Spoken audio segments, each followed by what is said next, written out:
Bonjour, aujourd'hui je vous présente la magistrale truffe en puits de Joseph Menon qui se compose d'une truffe farcie d'un riche mélange de chair de truffe, foie gras d'oie, jaune d'œuf, persil, ciboulette, sel et poivre. Bref, un véritable mets d'exception pour tout amateur du diamant noir.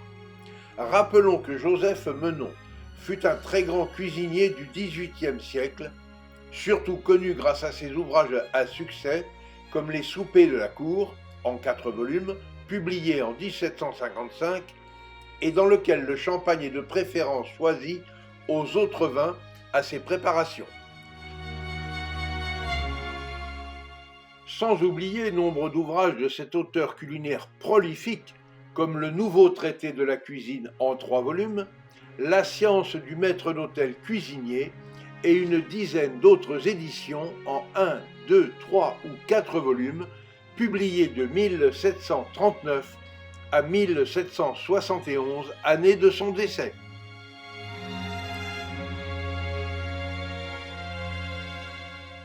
Pour la réalisation de cette recette pour 2 personnes, il suffit de couper un chapeau sur 2 superbes truffes noires, Tuber melanosporum, de 100 g chacune, et de les évider méticuleusement pour en récupérer la chair que l'on mélange avec un brin de ciboulette et un de persil haché, auquel on ajoute 80 g de foie gras mi-cuit et un jaune d'œuf.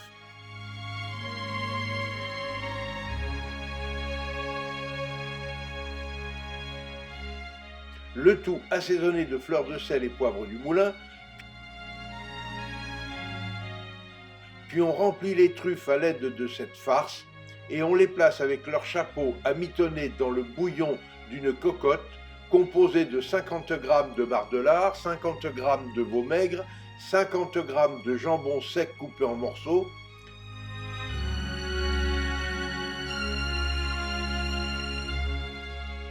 de la ciboulette, du persil et le tout mouillé avec un verre de champagne.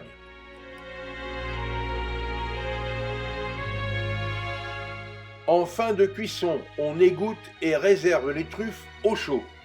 On retire alors les morceaux de viande et les herbes de la cocotte et on ajoute au fond de sauce restant le jus d'un demi-citron, 30 g de bon beurre et on laisse réduire en maintenant au chaud. Pendant tout ce temps, j'ai préparé une purée composée de 4 pommes de terre, 4 topinambours, 3 carottes coupées en morceaux et cuites dans une eau salée avec un verre de bouillon de volaille. Puis j'ai écrasé les légumes au presse-purée avant d'ajouter 50 g de bon beurre et 10 centilitres de crème fleurette chaude. Et après avoir rectifié l'assaisonnement, j'ai ajouté l'excédent de farce des truffes, quelques morceaux de truffes supplémentaires et j'ai également réservé au chaud dans un bain-marie.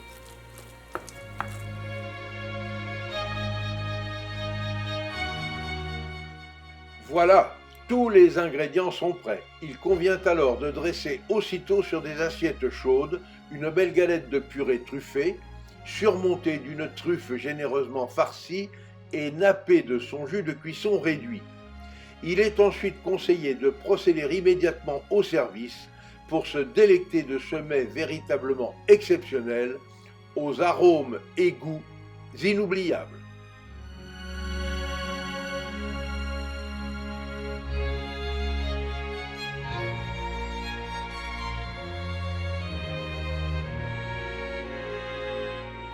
Justement, à mets exceptionnel, vin exceptionnel. Aussi ai-je accompagné ce plat d'un savoureux champagne chanoine, avec la divine tête de cuvée Tsarine, millésime 2006. Et ce vin de champagne s'est révélé parfait pour aller à la rencontre de ces succulentes truffes en puits.